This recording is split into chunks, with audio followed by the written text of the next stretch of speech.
Good evening. We're talking about the house of cards of history uh, in the universities and Bible criticism and so on, and that this is a worm that eats into the fabric of Jewish life today. Even though who thinks about it? Who thinks about Bible criticism? Who thinks about the universities? The answer is the rabbis who are not Orthodox, and even some Orthodox rabbis who study in college or read books outside of the tradition of the Bible will wind up having severe questions as to the veracity, the historicity, whether it's true, whether the events actually took place in that way, as the Torah describes. And the reason for it is that based upon certain calculations, the time for the Exodus is 3,332 years ago, and that makes it 1,312 years before the Common Era is the time of the Exodus, and the entrance into the land of Canaan would then be 40 years later, which would be 1272 before the Common Era. And based upon the calculations that the historical geniuses that teach in the universities, this doesn't follow through with their timeline. Since it doesn't follow through with their timeline, so the events in the Bible could not have happened. And so the first thing you must know is that before you ask a question, you have to understand the assumption. The assumption is assumed that there was no errors in the calculations, that everything follows a smooth timeline, which is false. There were no calendars. There's no calendar that says 1200 before the Common Era. There's no calendar that says 1300 or 1400. The only thing you have is documents that are cryptic, that you have to correlate. And if you make an error in that process, then the whole structure comes down like a house of cards. And as I mentioned to you in the previous video, there's a Rabbi Alexander Huel who examined, he wanted to see how we could answer a very basic question. We traditionalists have the establishment of the Second Temple as 352 before the Common Era, and the destruction of the temple approximately 68. Some people say 69, others, the modern scholars will tell you 70, but it's between 68 and 70. The Rambam has it at 69. Our people and the traditional Seder Olam, as we know it, is 68 of the Common Era. And the time for the establishment of the temple was 352, then before the Common Era. And that means that the first temple was destroyed 422 years before the Common Era. And everybody and his mother-in-law knows that the year that this first temple was destroyed was the year 586 before the Common Era. And so when confronted with this disparity as to the timeline, what can a layman, or what can even a rabbi say if the rabbi is not familiar with ancient documents? What can I say? As I told you in the previous video. I confronted someone who wrote a book on the Seder Olam, professor in Bar Ilan University, wrote a 1,200-page book. He trashes it. He trashes the timeline of the Seder Olam.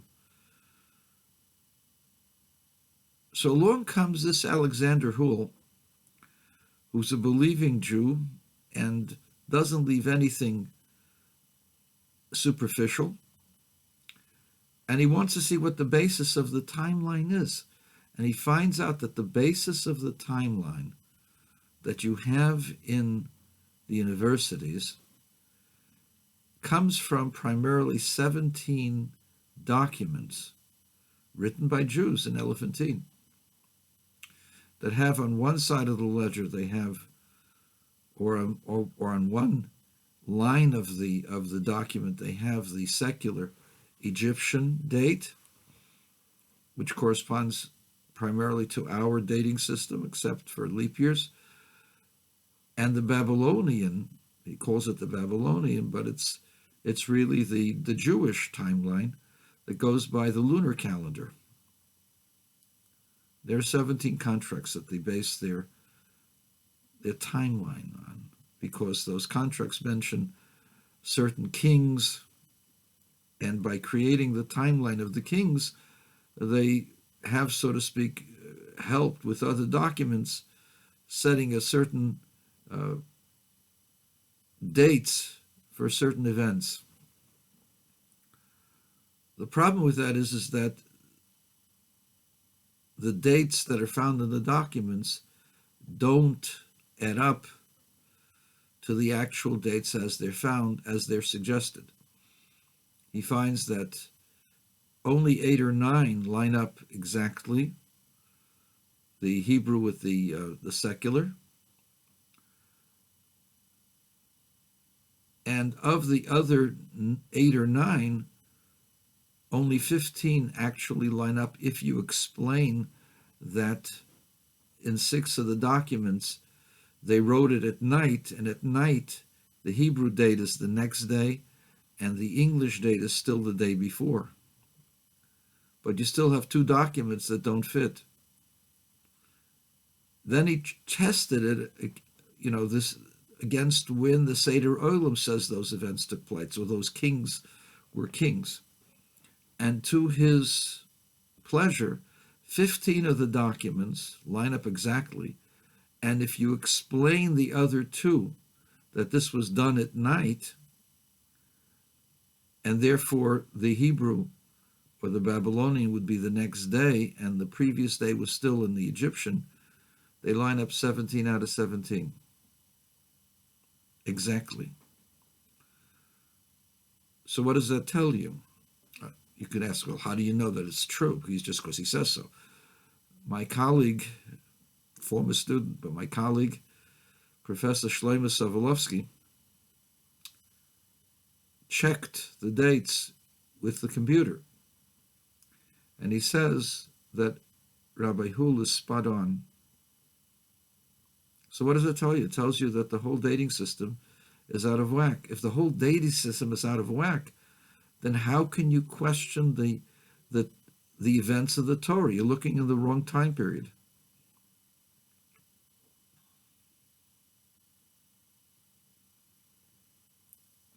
Based on that, you don't have to change the time of the defeat, for example, of Jericho. You don't have to put it in the middle of the 15th century, 1450, before the Common Era. You can actually say it was 1270 or so, because there's a difference of 164 or 166 years between the Jewish version and the secular version. So the period, the exact date of Jericho could be 1472 before the Common Era, 1272 before the Common Era, because originally it would have been thought to be 1436 before the Common Era, which is approximately when they say it should have been 1450 or so, when Jericho was destroyed. because they made an error in calculation of about 164 years. At any rate, what I'm saying to you is this is a house of cards that they have created, and they hate the Jewish religion. And because they hate the Jewish religion, the Jewish religion must be wrong. It isn't maybe it's wrong, it must be wrong. Because if the Jewish religion is right, then abortion is immoral. If the Jewish religion is right, you're not allowed to do medicide. You're not allowed to engage in assisted suicide. If the Jewish religion is right, then you can't do what you want, because you have to face a higher power, a higher justice. You can't make up your own justice. And if you don't believe in a higher being, you can just do what you want. And most people today just want to do what they want. So therefore, Judaism can't be right, can it? I mean, if it is, then I'm in trouble. So that's why you have the professors talking the way they do. That's why you have a rabbi in Los Angeles saying that the Exodus never happened. Why can't the Exodus have happened?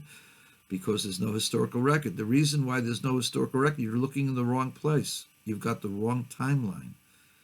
It's a house of cards. And when the one card is pulled out, the whole house comes falling down. They've discovered where the Hebrews, where the Semites lived. They lived in many towns in Egypt. And suddenly they left.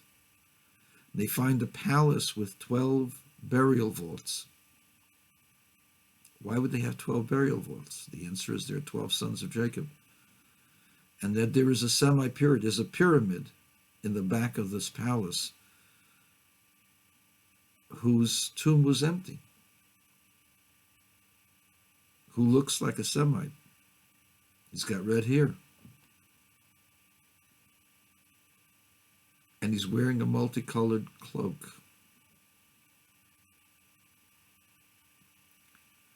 And everything looks exactly like it's dealing with the ancient Hebrews. And they multiply. And then they have bondage. There's records of skeletons that are malnourished. And then suddenly they disappear. They're not there anymore. Where did they go? The only answer is there was an exodus. Well, that's this reviewing what we already discussed. But let me get you to another place. Bible critics will cite you all kinds of events that could not have happened in the Bible. And that's a proof that it was anachronism. It was written years later after the events took place. One of their favorite stories is the story of Rebecca at the well, because she sees Eliezer coming with 10 camels. The only problem with that, they say, is Eliezer was coming 400 years before the Exodus, so it means around 1712 or so, 1700 or so before the Common Era. There were no camels domesticated at that time. Camels got domesticated around the year 1500, before the Common Era. Therefore, it had to be an anachronism. It had to have been written later. Couldn't have happened during that time. It's just someone's imagination.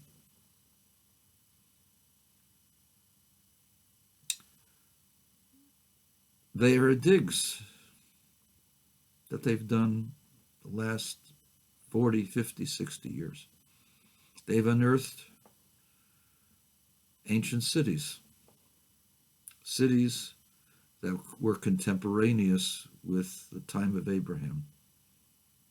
And some of those cities were destroyed around the time of Abraham. One of them is ancient Sumer. And in Sumer, they have the contracts, business contracts. Sumer was a major marketplace. They sold cattle, sheep, goats, and occasionally they sold a camel. And Sumer was destroyed around the time of Abraham, around 1700 before the Common Era. But they didn't find it anywhere else. So you have to say that camels were very rare. And if something is very rare, who can afford a camel? A rich guy, just like who can afford a Bugatti? It costs $2-3 million. A rich man. Only a rich man could afford a camel because it was very rare. Now imagine you have 10 Bugattis lined up in your driveway, and you've never seen a Bugatti before. You know, though, that a Bugatti costs $2 million, and somebody says, I just saw 10 Bugattis. I can't believe it. What do? You run to see. You've never seen one before. Certainly never seen 10. Did that happen? You bet your life it happened. He had 10 camels. Rebecca goes back to her house and tells the story.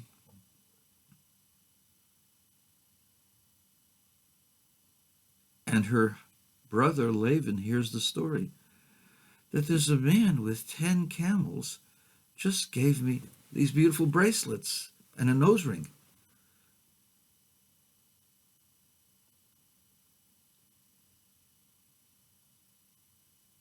"10 camels?" He runs. He doesn't know why he's running. He's running because a man that rich, I got to get money from him. I got to swindle his money. But he runs.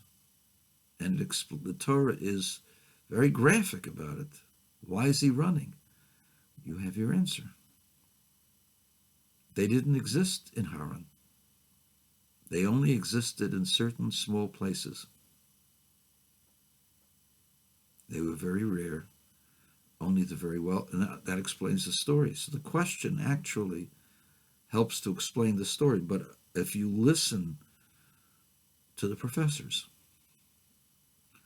if you read contemporary writers, they all write this garbage, that there were no camels there, which is false. There were camels, but they were rare. Abraham was a very rich man, the Torah tells us. Now you know the rest of the story. There's another discussion that they have. It's in the book of Kings. There was an Assyrian. His name was Sanherib. Sanherib in Hebrew, Sanherib in English or Latin. There's a poem written by Lord Byron. It's called The Assyrian. The Assyrian came down like a wolf on the fold, and his cohorts were gleaming in purple and gold, and the shine of their spears was like the light of the sea when the blue waves roll nightly on deep Galilee, or something like that. Sanherib lost 185,000 soldiers in one night. He had captured many lands. When he came to Judea, God frustrated his plans, and in one night he lost all of his soldiers. He came back with only a handful of soldiers, and the entire population was wondering what happened to our sons. They died. You took our sons to battle. You didn't watch them. And they died. It's your fault. And the people started protesting. The people started rumbling. What kind of a king is this? A king who doesn't watch over our sons, doesn't deserve to live, doesn't deserve to be king, doesn't deserve to live. Sanherib, in his fear, goes on top of the altar and makes a declaration before his God. He says, God, save me from this rabble, from these people, and if you will save me, I will offer my two oldest sons as a sacrifice. Well, the two oldest sons hear about this. They're not too pleased. They come into the palace grounds to where the king is saying this so that other people can hear. They run up onto the altar and they kill their father. They murder their father. And then afterwards they run away. Nobody knows where they went.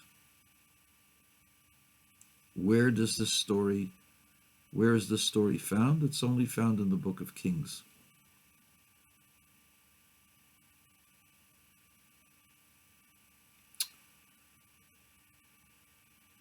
There was a Jewish historian by the name of Heinrich Gretz.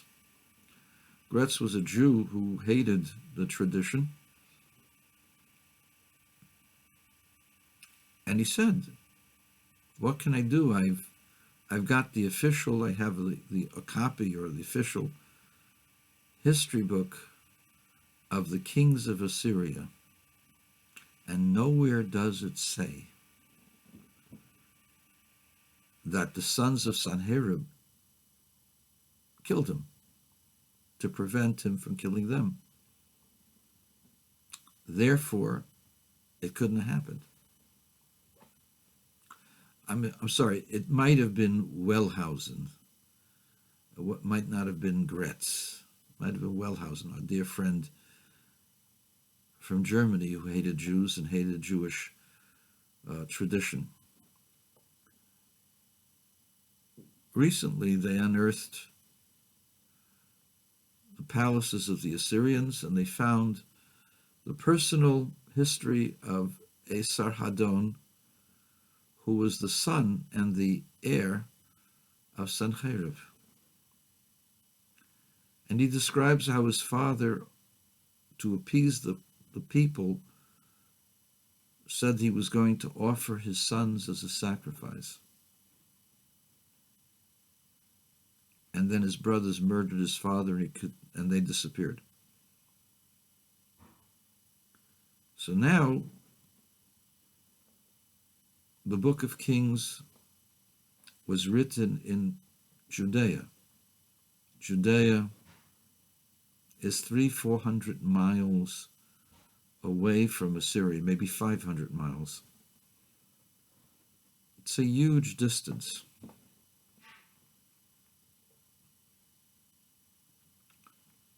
Highly unlikely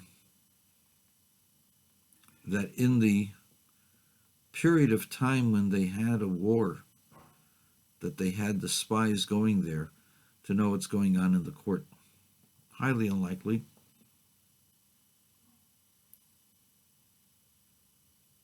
The book of Kings was written by Jeremiah.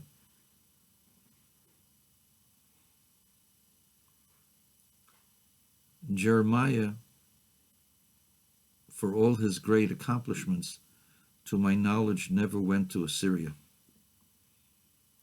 He lived about 150 years after the story of Sanherib. How would he have known something that the historians of the Assyrians couldn't have known? Obviously, he knew it by prophecy. There was no other way for him to have known it.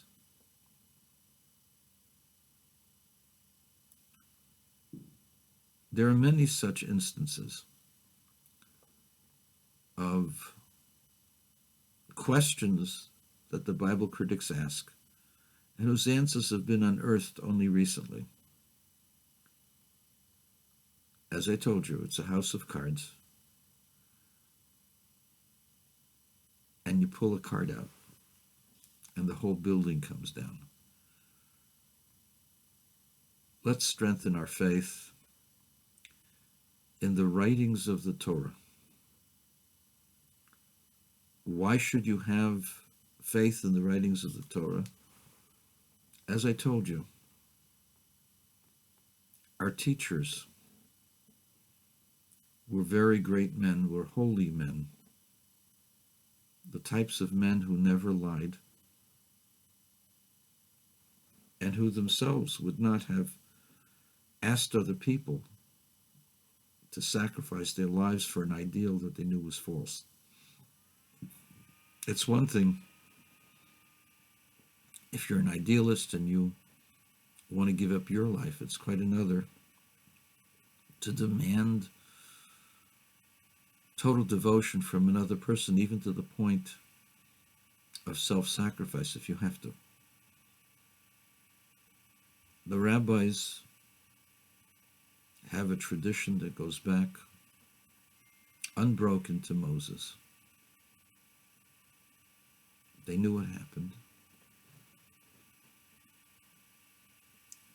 We show you, it's at every juncture.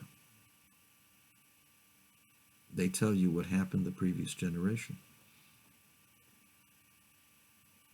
And so we know Jeremiah had a student Baruch had a student Ezra, and so on.